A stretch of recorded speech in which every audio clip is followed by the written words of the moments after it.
Avtobus sürücüsü, üç bacının yegane qardaşı. Maduro kimdir? Gözaltımusavat.com'a istinadən məlumat verir. İndi onun harada olduğunu bir Allah, bir də Trump bilir. Tam adı Nicolas Maduro Moros olan Venezuela'nın artıq sabiq hesab olunan dövlət başçısı 23 noyabr 1962-ci ildə paytaxt Caracas şəhərində anadan olub. Keçmiş Venezuela prezidenti Hugo Chávez'in yaxın silahdaşı olan Maduro, 2012-ci ildə dövlət başçısının müavini vəzifəsinə təyin edilib. Chávez'in 5 mart 2013-cü ildə vəfat etməsindən sonra isə müvəqqəti dövlət başçısı kimi ölkə rəhbərliyini üzərinə götürüb. Ailə mənşəyi və erkən həyatı. Maduro, Caracasda fəhlə sinifinə mənsub bir ailədə dünyaya gəlib. Atası Nicolas Maduro Garcia Həmkarlar İttifaqı lideri olub və 22 aprel 1989-cu ildə yol nəqliyyat qəzası nəticəsində həlak olub. Anası Teresa de Jesus Moros Kolumbiyanın Kukuta şəhərində doğulub. Roma katoliki kimi böyüdülən Maduro'nun 2000-ci illərdə Hindli quru Satya Sai Baba'nın ardıcıllarından biri olduğuna dair məlumatlar yayılıb. Özünü mestizo kimi tanıdan Maduro, yerli xalqlara və Afrika mənşəli köklərə sahib olduğunu bildirib. O, həmçinin ailə soyunun bir hissəsinin Sefarad Yahudilərinə dayandığını qeyd edib. Los Jardines El Valle bölgəsində böyüyən Maduro, 4 uşaqdan yeganə oğlandı. Onun Maria Teresa, Josefina və Anita adlı 3 bacısı var. Sol baxışlı bir ailədə böyüyüb.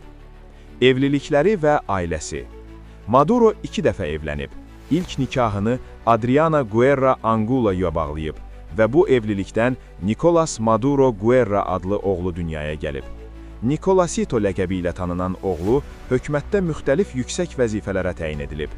Daha sonra siyasətçi və hüquqşünas Silvia Flores ilə ailə həyatı qurub. Cütlük 1990-cı illərdən etibarən münasibətdə olub və rəsmi nikahlarını 2013-cü ilin iyulunda bağlayıblar.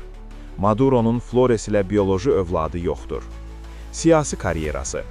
Maduro siyasi fəaliyyətini ictimai nəqliyyat sektorunda avtobus sürücüsü və Həmkarlar İttifaqı nümayəndəsi kimi başlayıb. 1990-cı illərdə Hugo Chávez'in liderliyində yaradılmış 5-ci Respublika hərəkatının qurucularından biri olub.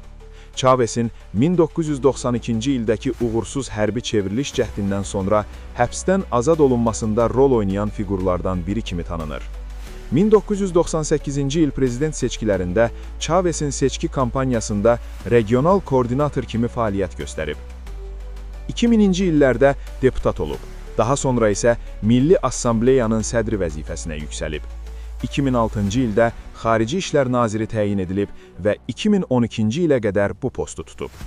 10 oktyabr 2012-ci ildə Chavez tərəfindən dövlət başçısının müavini təyin edilib. Chavez'in vəfatından sonra isə müvəqqəti dövlət başçısı statusu alıb. Mübahisəli prezidentlik dövrü. 2013-cü il prezident seçkilərində az fərqlə qalib gələn Maduro, Chavez'in sosialist siyasətini davam etdirdi. Lakin bu dövrdə Venezuela dərin iqtisadi böhranla üzləşdi.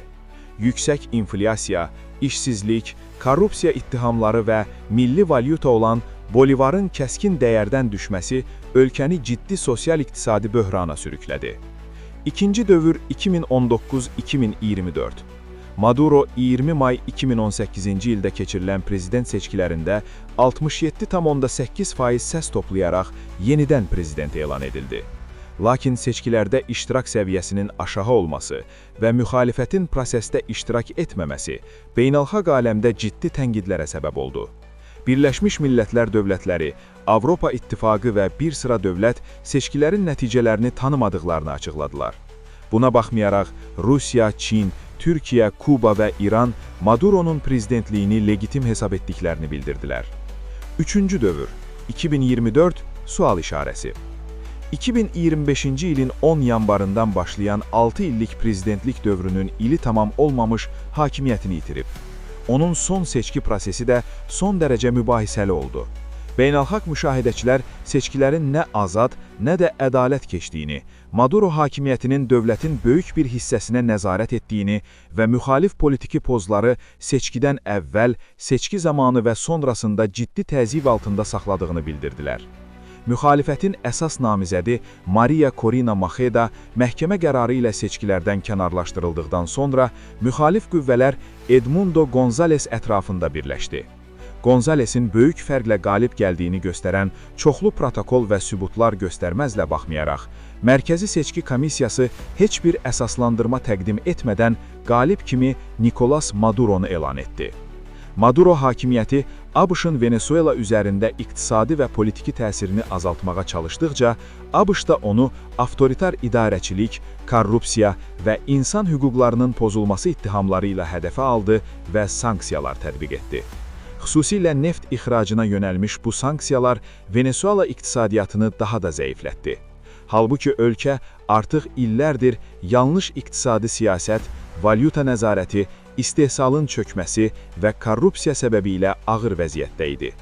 Hiperinflyasiya, bolivarın sürətlə dəyərdən düşməsi, əsas istehlak məhsullarının qıtlığı və yüksək işsizlik Maduro dövrünün əsas iqtisadi reallıqlarına çevrildi.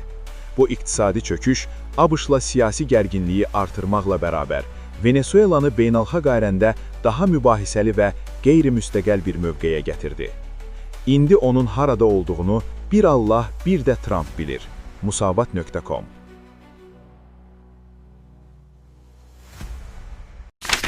Gündəlik hadisələrdən xəbərdar olmaq üçün bizi izləyin. Söz altında yox, göz altıda qalın.